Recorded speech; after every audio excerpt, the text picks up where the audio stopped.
Hi guys, Delia with Plant-Based Potential. Tonight I just really needed to get rid of some stuff out of my fridge, and I'm sure we've all been down this road where you're just like, holy crap, I got a lot of food that's gonna go bad and I need to get rid of it before it does go bad so it's not a big old waste of money. So I have so much random miscellaneous stuff, and when this stuff happens, I just kind of put together a goulash. So like, let's see here. So as a base, I always have a pantry full of dry goods. So I'm gonna put in some red lentils because they're just bright and pretty, and it'll make my dish look a lot better. I have my whole grain. So we got our legumes, we got our whole grain, and then we're gonna put together our veggies. So what I needed to get rid of in the fridge was this cucumber, I think. That's what this is. I don't know, my mom brought it and it just never got eaten, and so we're gonna get this guy chopped up, and then I'm basically just gonna saute everything in a pan, like all my veggies, and then at the end I'll put in my lentils, so those can stew in the flavors of all the veggies at the very end. So we have this English cucumber. I have a bunch of celery that I need to make. You can also make like vegetable stock when you have a bunch of stuff like this, but I really haven't meal prepped anything this week, so I'm just going to get rid of it and make it for consumption today. If you guys have come across these bags in the store, they're like produce bags, dude, they work. They will definitely prolong the life of your food. So I really like using those, and you can reuse them multiple times.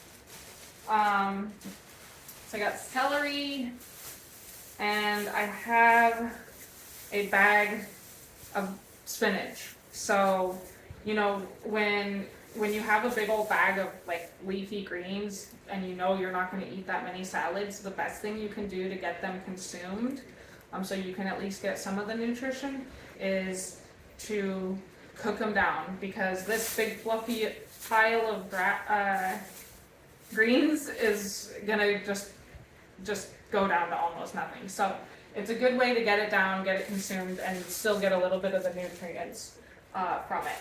And then my dad, he has to stop eating a lot of stuff because he's got some serious gut issues. And so he can no longer do like a lot of acidic stuff. So he gave me these green onions, which looks kind of questionable. So I'm gonna just go through and kind of get the bad stuff off.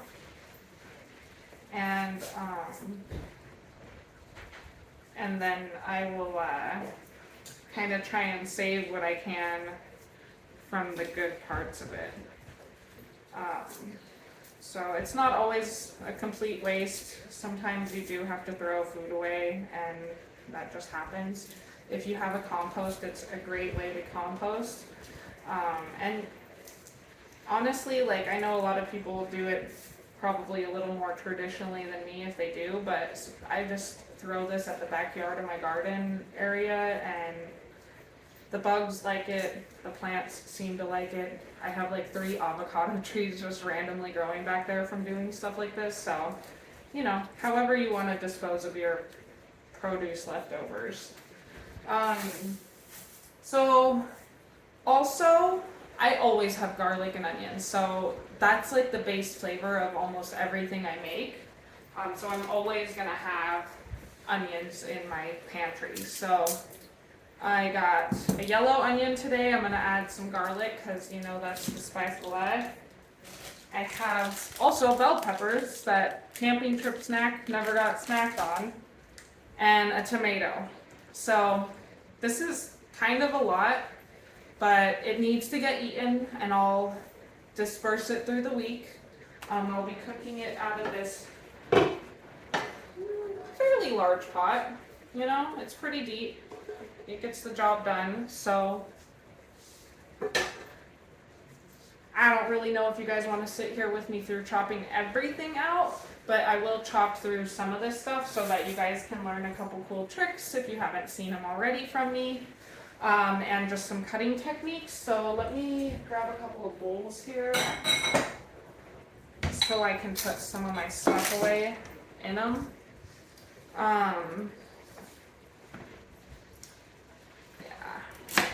Honestly, I just don't, I like to chop off those brown little oxidized ends and put those in the compost area. Yeah, so anyway, if you want to get the chunk done, you might want to get a nice little pile of equal sized things to line up. And then when you're chopping, you always want to tuck those fingers back, so hold it down, tuck them back, and keep your blade on the cutting board. So you want to like have like a rocking motion. And as you get more comfortable with this rocking motion, your chopping experience will go like so much quicker. So, you know,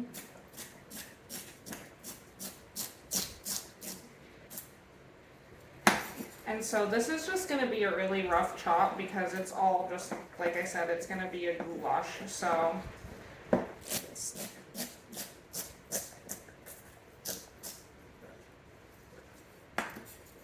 okay, just a couple more celeries. So anyways, guys, I know I said I was having like a yard sale and a bake sale last weekend, but that didn't happen. We ended up postponing it so that we can hold it on a day when we can do a Saturday and a Sunday. Maybe it'll give me a little more time too to bake some more stuff for the table that I'm gonna be sitting at. So I'm so sorry if anybody tried to come by, but yeah, that didn't happen, and it's going to happen. It's just gonna be next month, I think, on the like 17th or 18th. So, which is gonna be pretty close to Thanksgiving. I can't believe how crazy fast time is slipping by, and it's still 100 degrees outside. It's awful. So, you know, I'll just deal with these onions in a little bit. I do want to show you guys a trick with my onion chopping. I did just recently sharpen my knife, which is like huge when it comes to cutting onions. It really helps. Like, the faster you can get through cutting it, the less likely you're gonna cry when you cut this thing open. So you always want to create like a flat surface when you're cutting things, so you don't, you know, roll this thing out and then chop a finger off. So plus it's usually pretty easy to get your skin off from this point, right? So my trick for dicing, and it just gets it nice and consistent all the way through, is I'll throw a slice down this way, right? I have my little knobber here so that it holds it all together. And then there's like already some natural lines in the onion, so I just kind of follow those through. And then, again, with your rocking motion,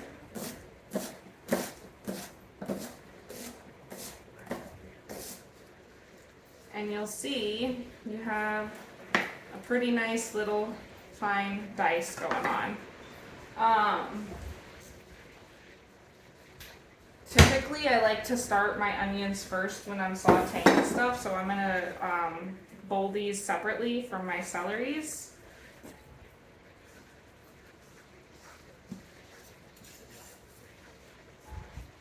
And yeah, it gets a little hairy down at the end, so I just throw my slice through the rest of it and pink. Okay. And I know it seems like a lot, but like sometimes we can reuse the onion, but I just like to get them used up for the most part if I can. So drop the blade down long ways, and then here.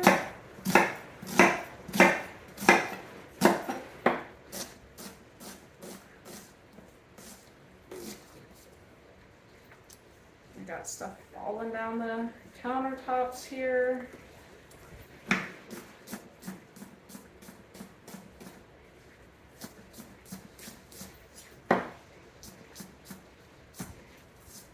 So, flavor of life.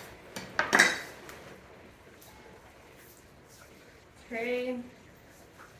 And then the last little trick I want to show you before I kind of close her down is my garlic. So a lot of you probably already know how to get the garlic out of here with, you know, ease. I usually just bump a few guys off. That does not look like a good piece of garlic.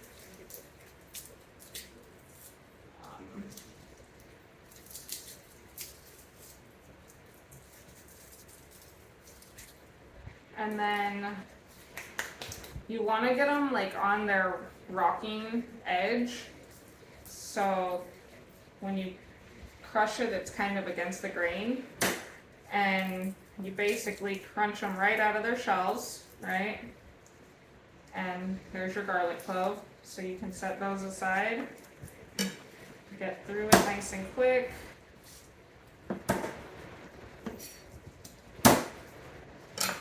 Okay, but that's not the actual trick, guys. So, and you don't have to do this when you're making a goulash. I'm just gonna show you because I think it's cool, and I do it all the time when I'm making like salad dressings and stuff like that.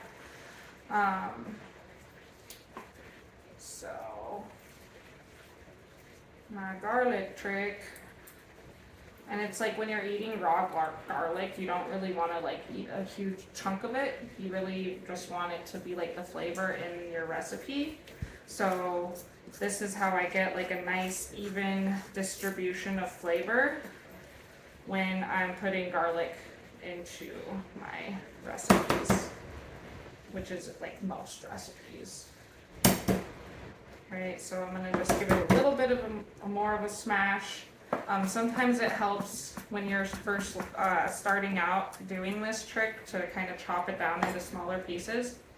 But then you're going to grab your, put some pressure on the front of the blade here, or center, and just drag it across the cutting board. And it creates like a garlic paste. Right?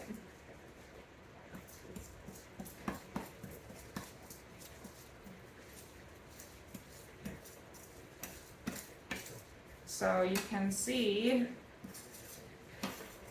it's still a little bit fibrous, but it definitely spreads the flavor around a lot differently in your recipes.